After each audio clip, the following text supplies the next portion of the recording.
अस्सलाम वालेकुम। आज वेरिएशन ऑफ पैरामीटर्स के बारे में देखेंगे। ये क्वेश्चन है y double prime minus y is equal to 1/1 plus E power x. इसको वेरिएशन ऑफ पैरामीटर्स के जरिए कैसे सॉल्व करेंगे। पहले इसका सिंपल कॉम्प्लीमेंट्री सोल्यूशन फाइंड करना होगा। उसके लिए हम जो पहली स्टेप्स होते हैं वो लिख लेते हैं। Y into d square minus 1 is equal to 1 divided by 1 plus E power x. ये पहला स्टेप होता है। वाई को कॉमन ले लो, d square by d x square को कैपिटल डी लिख लो। और दूसरा स्टेप ये होता है इसकी होमोजेनियस इक्वेशन लिखनी होती है, या ऑक्सिलरी इक्वेशन, जो कि होती है D square minus 1 is equal to 0। D square और वाई के अलावा जो टर्म्स हैं वाई कॉमन लेके उनको एक साथ लिखना होता है इज इक्वल टू 0 करके। फिर अगर 1 को दूसरी तरफ ले जाएं, D square is equal to 1, और दोनों तरफ उसके रूट लें आप। उसके रूट 1 जो होगा वो प्लस माइनस 1 होगा। हमारे पास दो रूट्स आ गई है जो कि हमारे पास हैं real and distinct. Real and distinct के लिए कॉम्प्लीमेंट्री सोल्यूशन होता है y c is equal to C1 e power, पहला जो रूट है वो, और x जो कि 1 था, और दूसरा रूट b पावर में e की पावर में जो कि -1 था, x से मल्टीप्लाई होकर -x हो गया। अब कम्प्लीमेंट्री सोल्यूशन तो आ गया। अब इसको कम्प्लीमेंट्री सोल्यूशन के बाद पार्टिकुलर सोल्यूशन कैसे फाइंड करेंगे। पार्टिकुलर सोल्यूशन फाइंड करने के लिए हमें इसको y बना लेते हैं। एज्यूम करते हैं यह हमारा जनरल सोल्यूशन है, उससे पार्टिकुलर सोल्यूशन बनाते हैं। जो c होते हैं C1 उसको a लिख देते हैं, और जहाँ पर C2 होगा वहाँ पर b लिख देंगे। इनको एक तरह से डेरिवेटिव लेने के हिसाब से वेरिएबल बना देते हैं। जब हम इनको डेरिवेटिव लेते हैं तो उनको एज अ वेरिएबल ट्रीट करते हैं। उसके बाद क्या करना होता है, हमें ये सारी वैल्यूज फाइंड करनी होती हैं। Y y prime y double prime.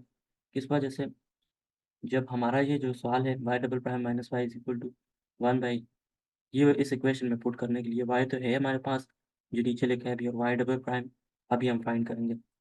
उसके लिए पहले वाई सिंगल प्राइम फाइंड करना होगा। वाई सिंगल प्राइम अगर फाइंड करें तो ए हम यहाँ पर वेरिएबल है तो इसको ए प्राइम लिख देंगे ई पावर एक्स, क्योंकि यहाँ पे प्रोडक्ट रूल लग रहे हैं, दो फंक्शन है वेरिएबल है इस वजह से। प्लस दूसरी दफ़ा ई पावर एक्स का डेरिवेटिव लेंगे जो कि ई पावर एक्स ही होगा। उसके बाद प्लस पहली दफ़ा बी का डेरिवेटिव लेंगे तो बी प्राइम ई पावर माइनस एक्स रह जाएगा, और दूसरी दफ़ा माइनस ई पावर माइनस एक्स का डेरिवेटिव लेंगे। जो ई की पावर में होता है उसको हम पीछे लिख लेते हैं। -1 है तो -1 पीछे लिख लिया, और बी पावर बी ई पावर माइनस एक्स आ गया। तो इसका डबल प्राइम भी फाइंड करना है, लेकिन इससे पहले एक फार्मूला है जो हमें आना चाहिए, जो कि बार बार इस्तेमाल होगा। वो ये फार्मूला है, यही है। इस मुताबिक से है कि जैसे ये C1 है और ये C2 है, जैसे ही अगर हम कॉन्स्टेंट्स का डेरिवेटिव लें तो वो ज़ीरो होते हैं। हम इसको ऐसे लिख सकते हैं फिर कि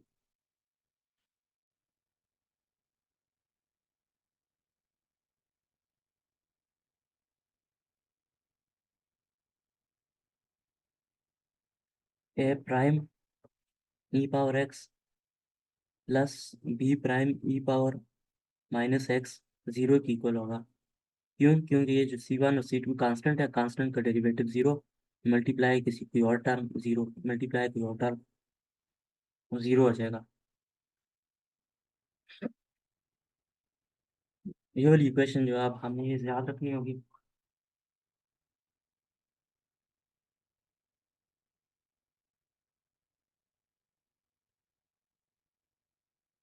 इसको इक्वेशन 1 का नाम दे देते हैं।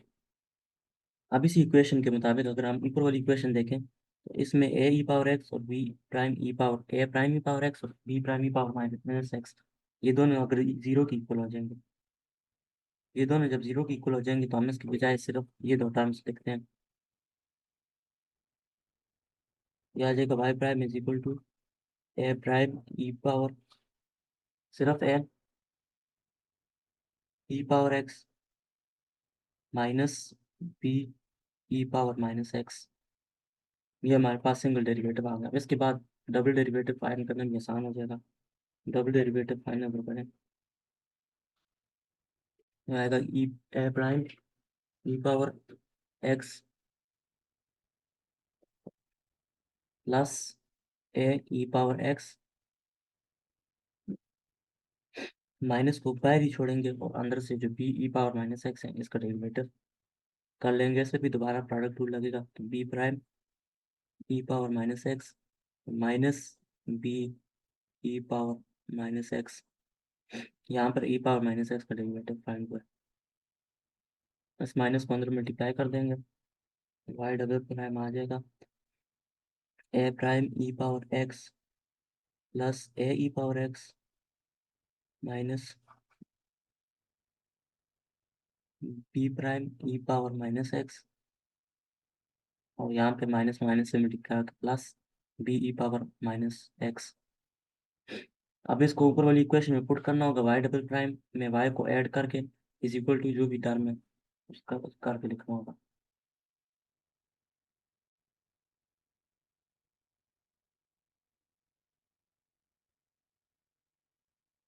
हम यहाँ पे क्वेश्चन को नीचे ले आते हैं, तो इसमें देखते हैं कि कैसे पुट करना है।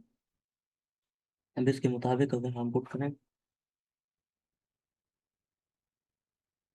वैल्यूज, तो वाई प्राइम की वैल्यू क्या है, A prime E power x plus A E power x minus B prime E power minus X plus B power E power minus x. और अगर इसमें y ऐड करें, जैसे कि सब्ट्रैक्ट हो रहा है y यहाँ पर, y क्या हमारे पास जो है A E power x plus B E power minus x, यहाँ पे सब्ट्रैक्ट कर देते हैं A E power x minus अंदर मल्टीप्लाई होगा तो बी के साथ भी माइनस ही आएगा ई पावर माइनस एक्स।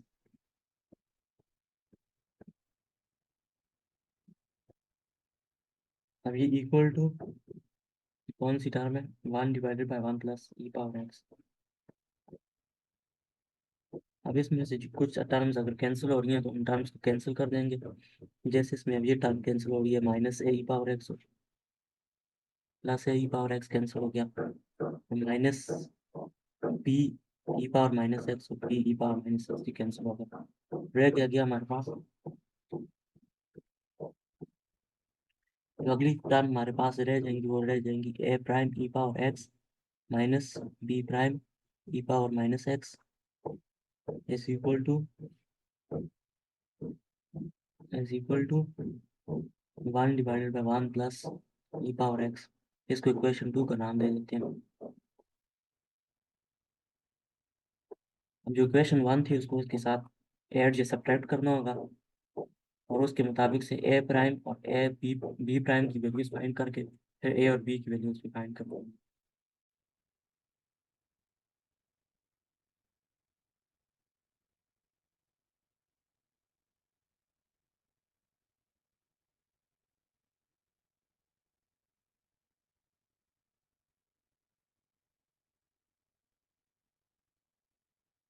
ये क्वेश्चन थी और साथ में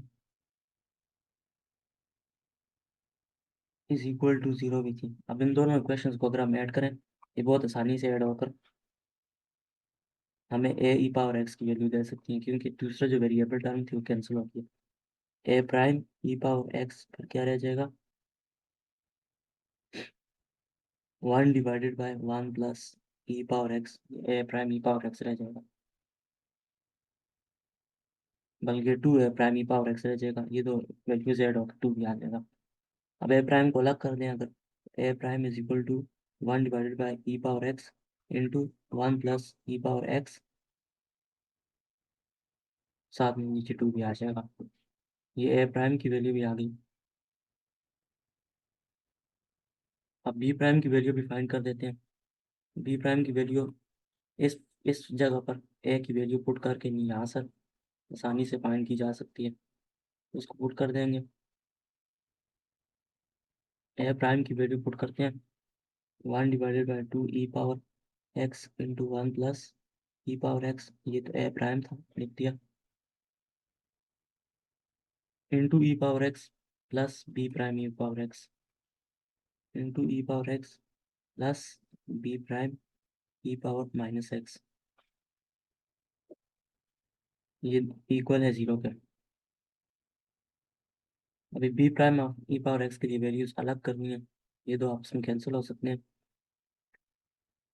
ये एडिशन में है, इस तरफ ये सारी टर्म उस तरफ ले जाएंगे तो सब्ट्रैक्शन में हो जाएगी। और लेफ्ट हैंड साइड भी हमारे पास पी ई पावर एक्स रह जाएगा, is equal to -1/2 plus E power x. P power minus x इधर मल्टीप्लीकेशन में है, यहाँ पे आके डिवीजन होनी चाहिए। तो यहाँ से अगर हम हटाएं और यहाँ पे इसको डिवीजन में ले आएं और इसको अगर ऊपर ले जाएं यहाँ से भी, तो रह जाएगा हमारे पास p is equal to 1/2 × 1 plus E power x, और ऊपर e power x minus cut जाएगा, खत्म हो जाएगा जब ऊपर जाएगा। सॉरी, यहाँ पर बी प्राइम है, ये बी प्राइम की वैल्यू भी हमारे पास आ गई है। अब इस क्वेश्चन में एक्सप्रेस केस है, वैसे ज़्यादातर क्वेश्चनों में नहीं होता। इस क्वेश्चन में थोड़ा मुख्तलिफ तरह से इसको हल करना होगा, वो सब्सटीट्यूशन से, ताकि हम जो आगे जाकर इनकी इंटीग्रल फाइंड करने हैं, नेक्स्ट स्टेप जो है इनकी इंटीग्रल फाइंड करने में सब्सटीट्यूशन लगानी होगी। अब A prime V prime E power B prime को का इंटीग्रल अगर हम फाइंड करें, integral of B prime D x is equal to integral of E power X divided by 2 × 1 plus E power X D X. जहाँ पर e power x है, चलिए उसको रिप्लेस कर देते हैं टी के साथ, सब्सटीट्यूशन कर देते हैं। ये सब्सटीट्यूशन करते हैं, उसके साथ इसका डेरिवेटिव फाइंड भी करते हैं, d T by d x is equal to, जो कि ई पावर एक्स ही आता है।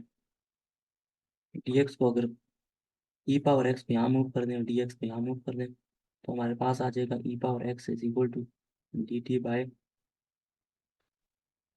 ई पावर एक्स। और इसको हम, जो ई पावर एक्स है, इसको हम डी भी लिख सकते हैं, और यहाँ पर होगा डी एक्स। तो डी एक्स की वैल्यू आ जाएगी, डी एक्स की value of D T by D आ जाएगी। अब ये वाली वैल्यू और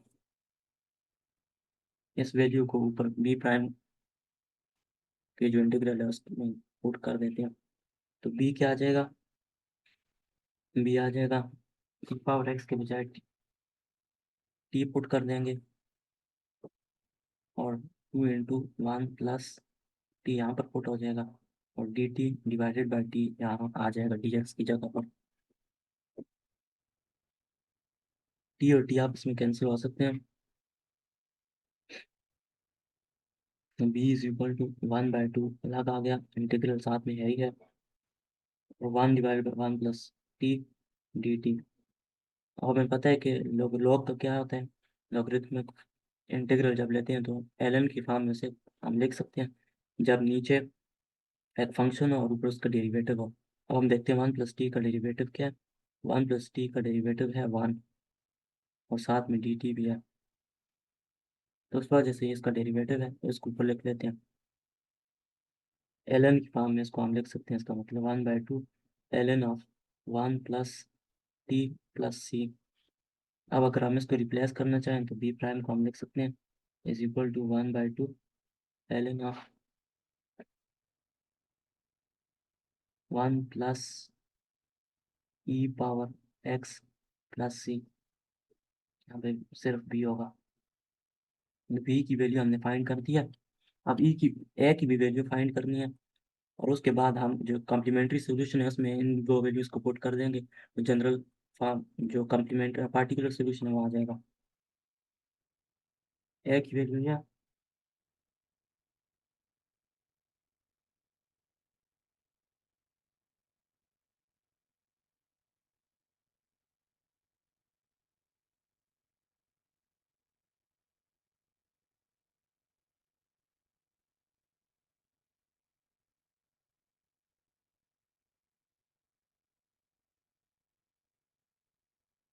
अब इसका भी इंटीग्रल फाइंड करना है, इसको भी इसी फॉर्म में लिखेंगे, जो सब्सटीट्यूशन उधर किया उसको भी ऐसे ही करेंगे।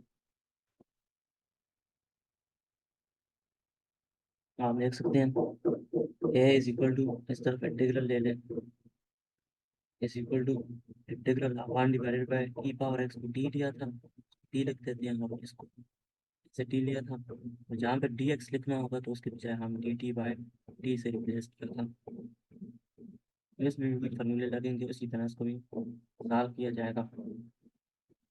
ए is equal to integral of 1/2t plus 2t²। यहाँ पर ये आ जाएगा, साथ में मल्टीप्लाई हो रहा है इसके साथ टी। जब इसके साथ ये टी मल्टीप्लाई होगा इन दोनों के साथ, यहाँ पर t² आ जाएगा और यहाँ पर t³ आ जाएगा।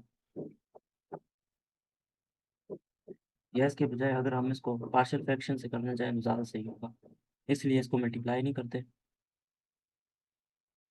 इसको ऐसे ही रहने देते हैं। 1/2 को बाहर निकाल देंगे और t × t+1 dt।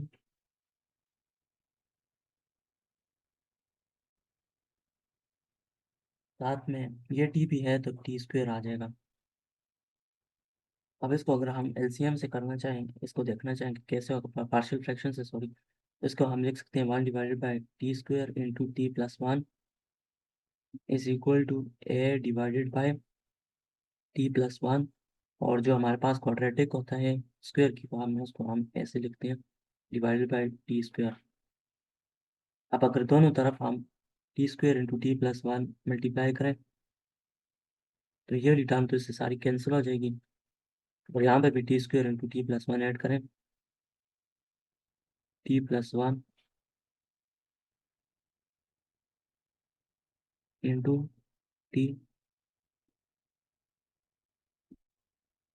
सिर्फ ए के साथ टी रह जाएगा, t² रह जाएगा, और बी के साथ t+1 रह जाएगा, इनके साथ कैंसिल होकर इसको हम लिख सकते हैं 1 is equal to a t² plus bx plus C, इसके साथ मल्टीप्लाई हो रहा होगा t+1।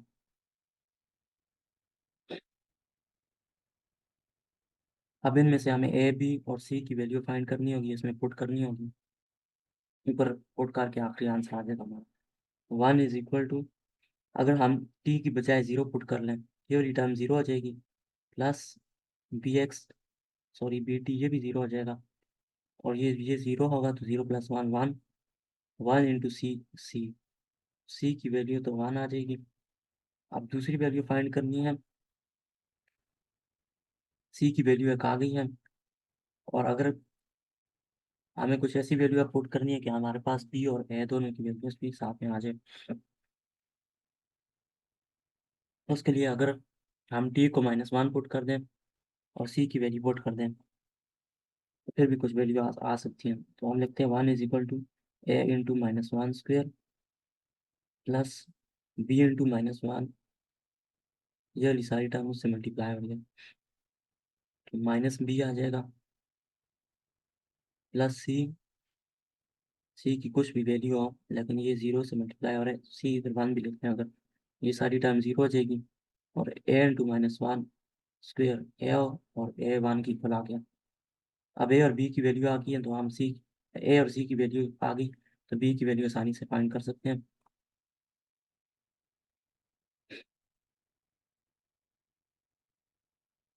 टी के बजाय कुछ भी वैल्यू पुट कर लेते हैं, टी के बजाय भी 1 वैल्यू पुट कर रहे हैं अगर, प्लस बी टी प्लस सी पुट करने आ गए,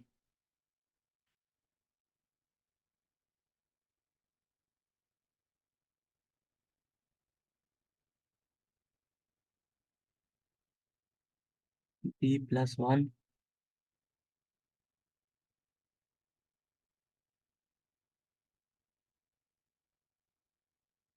मल्टीप्लाई 1+1,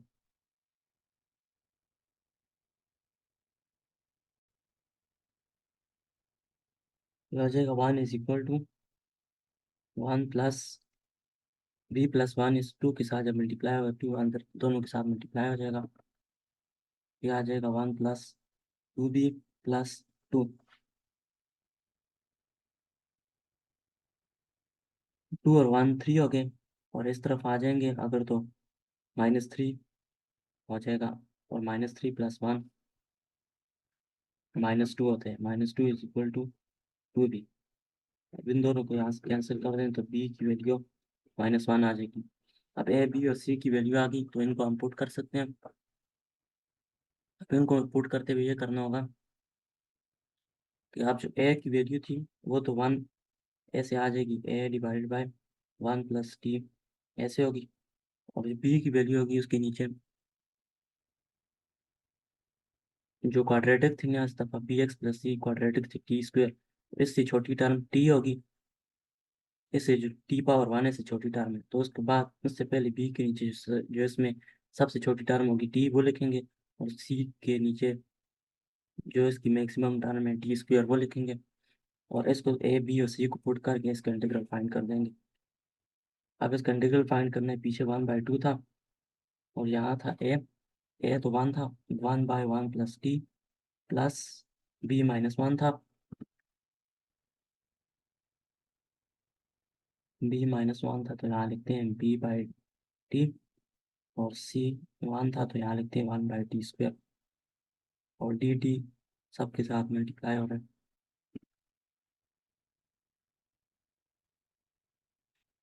1/2 तो बाहर ही रह गया। अब इंटीग्रल ऑफ 1/t हमने पहले ही देखा था, ये नेचुरल लॉग ऑफ 1 + t है,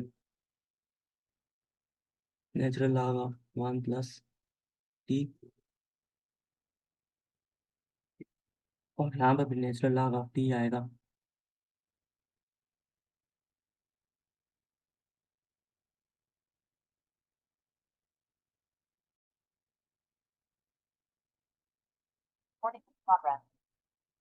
और 1/t², इसका डेरिवेटिव कैसे लेंगे? इसको हम लिख सकते हैं t⁻², और t⁻² का इंटीग्रल क्या होता है? वो होता है t⁻² + 1 डिवाइडेड बाय -2 + 1, तो उसको हम लिख सकते हैं -2 + 1 -1 आ जाएगा, टी नीचे आ जाएगा, -2 + 1 सिर्फ माइनस रह जाएगा, तो माइनस के साइन के साथ 1/t रह जाएगा प्लस सी। अब हमारे पास ये जो आई है टर्म, ये ए है और बी भी ऊपर आ गया है, तो आखिरी जो आंसर होगा वाई पी वो कैसा होगा? वो जैसे हमने किया था, a × e⁻x plus b × e⁻−x, तो ए और बी की वैल्यू पहले पुट करनी है, और उसके बाद हमारे पास आखिरी जो आंसर आएगा वो आएगा y = y c + yp। फिर ये वाला जो है और दूसरे वाला जो है, इन दोनों को आपस में ऐड कर लेंगे तो हमारा आंसर y में आ जाएगा।